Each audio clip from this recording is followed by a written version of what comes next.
Assalaamu calaykum, kusoo dhawow Guuleed Podcast. Run ahaantii waxaa sharaf i ah inaad podcastigayga dhegaysanayso. Mawduucani wuxuu noqon doonaa mowduucii ugu horreeyey ama qodobkii ugu horreeyey ee podcastigayga. Toobigaygu maanta wuxuu ku saabsanaan doonaa horumarinta shakhsi ahaaneed. Qaybtii koowaad. Run ahaantii waa mowduuc aad iyo aad u ballaaran oo aan ka dhigi doono qaybo badan oo isku xiga. Innagoo waqtiga ka faa'iidaysanayna waxaan isku dayayaa inaan si toosa mowduuca u galo. Waxaan isla eegaynaa waa maxay horumarinta shakhsi ahaaneed. Ka hor intaanu si toosa mowduucan u bilaabin, waxaa muhiima inuu qof kasta isagu sida uu arko horumarinta shakhsi ahaaneed definition u gaara ama si isaga u khaasa inuu qeexi karo. Waayo anigu waxaa laga yaabaa horumarka nafta inaan u arko si ka duwan sidaad adigu u aragto. Marka qof walba waxaa muhiima in uu isagu si khaasa iyo halka heerka uu nolosha ka taagan yahay isaga oo ku lifaaqaya u arko mowduucan siduu wax uga faa'iidi karaa horumarinta shakhsi ahaaneed. Horumarinta shakhsi ahaaneed laba iyaan u kala qaadi karaa. Mid maskaxeed oo qofku u baahan yahay inuu maskixiyan ka horumaro, iyo mid physical ama jir ahaaneed. Waxaa laga yaabaa qofku inuu rabo inuu weydkiisa iska dhimo, inuu weyd isku daro, inuu jimicsado. Taasina waxay noqonaysaa mid physical ahaana. Marka horumarka laftigiisa ayaa qaybo badan leh. Saa hore usoo sheegay, taas waxay ku xidhantahay markaa qof walba noloshiisa qaybaha uu rabo inuu ka horumariyo yaa muhiima inuu xoogga saaro. Tusaale, waxaan rabaa inaan noqdo qof waxbartay, isla markaasna waxaan rabaa inaan taajir noqdo. Waa horumar laftigiisu, waa arrin qof walbana u baahan yahay inuu dabcan ka shaqeeyo. Inuu qofku waxbarto, inuu taajir noqdo, inuu shaqaysto, inuu noqdo qof qaniya oo wax inta badan loo baahan yahay. Ama waxaad odhan kartaaba buug iyo qalin ku qori kartaa, waxaan rabaa inaan noqdo qof wanaagsan oo alla ka cabsi leh, oo bini'aadanka u naxariista. Dabeecadahaagu hadday yihiin mid qallafsan oo ay adag tahay inaad dadka isfahantaan, waxaad noqon kartaa ama waxaad iska horumarin kartaa qaybo kala duwan oo naftaada, karakterkaaga, habdhaqankaaga, anshaxaaga.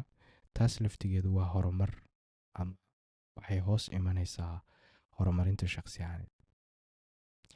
Laakiin hadda tan waxaan kuugu soo qaatay keliya tusaale ahaan. Tusaalooyin bay ahaayeen. Marka si toosa loo galo, qaybaha ugu muhiimsan ee horumarinta shakhsi ahaaneed waxay noqon karaan kalsoonida. Kalsoonidu waa wax inta badan qofku ku dhalan karo, waa wax la kobcin karo, waa wax la baran karo. Kalsoonida waa cutub isaguna aad u ballaaran oo khaas oo gaara.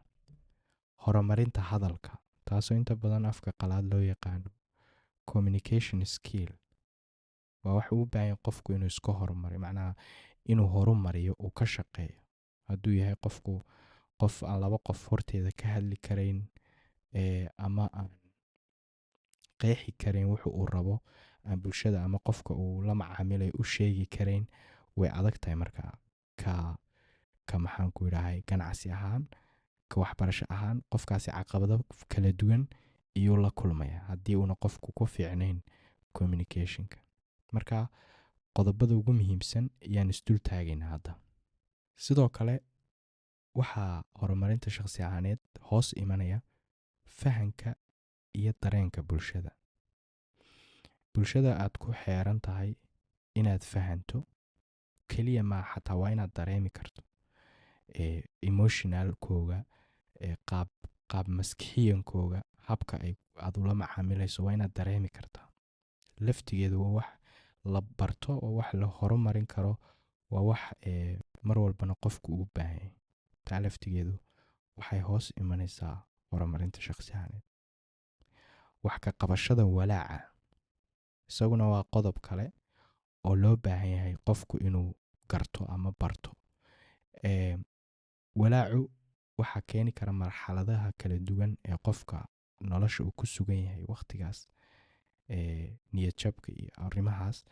Marka taa laftigeeda hab loola tacaalay leedahay, waxay leedahay hab loo maareeyo iyo sida looga hortegi karo wax ka qabashada walaaca.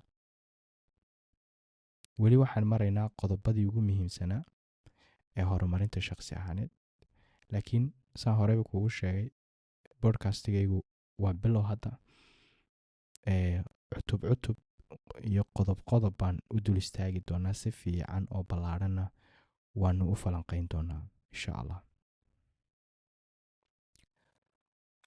sidoo kale waxaa inoogu soo xiga noqon karta qof dhibaatooyinka xallin kara, mid shakhsiyana, mid maxaan ku idhahay faamiliyana. marka ay kula soo wajahaan waa inaad u diyaarsanaataa ama aad noqon kartaa qof dhibaatooyinka xallin kara. waa wax la baran karo, waa wax la kobcin karo, waa wax la horumarin karo, intaba way leedahay. sidoo kale qodobka ku xiga wuxuu noqon doonaa maamulka iyo maareynta wakhtiga. waa wax la barto iyadana loo baahan yahay inta badan.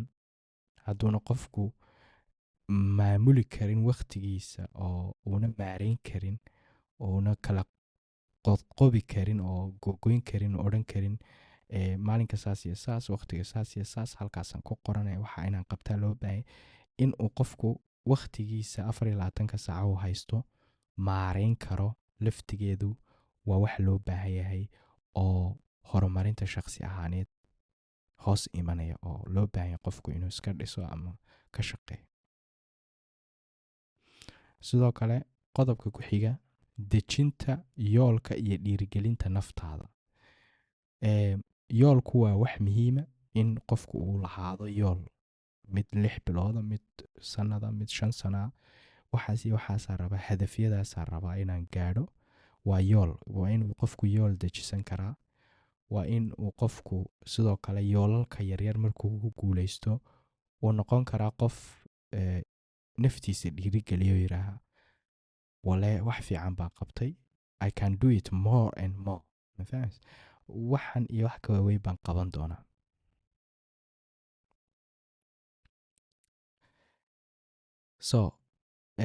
qodobka ku xiga wuxuu noqon doonaa xirfadaha hogaaminta. hogaamintu run ahaantii waa qodob isaguna aad u ballaadhan oo loo baahan yahay qof walban inuu barto. hogaamintu ma aha ama ma noqoto uun inaad bulsho hogaamiso, laakiin naftaada inaad hogaamiso laftigeedu waa xirfad aad adigu baran karto. waa inaad naftaada ku hogaamin kartaa arrimaha iyo danaha u gaarka ah ay naftaadu kaaga baahantahay inaad qabato. inaad sporti samayso ood ku hogaamiso naftaada discibliinka iyo wadadii iyo jalwadkii ay samaysatay waa hogaamin. hogaamintaasaa marka hadhow sii ballaadhan karto, noqon karta mid familigaaga inaad hogaamiso, kooxdaada, dadkaaga, maxaan ku idhahay qarankaaga. heer waxay gaari kartaa markaa aad ilaa iyo hogaamin mas-uuliyad weyn aad qaadi karto oo dee noqoto hogaamiye daleed. marka qodobadaasi hadda waxay ahaayeen qodobo gaagaaban si aad bal si guud aad u arki kartaan toobigeennu wuxuu ku saabsanaan doono iyo dhinacyada kala duwan ee bodcastigaygu noqon doono. marka waxaa muhiima in feedback aad isoo siiso insha allah. wixii maaragtay tala ana iigu soo darso. insha allah waxaan rajaynayaa in aynu wada dhisi doono bulsho waxbaratay, ka faa'iidaysata wakhtigooga, noqota bulsho adduuniya aakhiraba liibaanta, kalsoonidooduna high level ay tahay, communicationkooguna uu yahay communication furan oo aad iyo aad u wanaagsan. kusii dheeraamayo insha allah. asalaamu calaykum.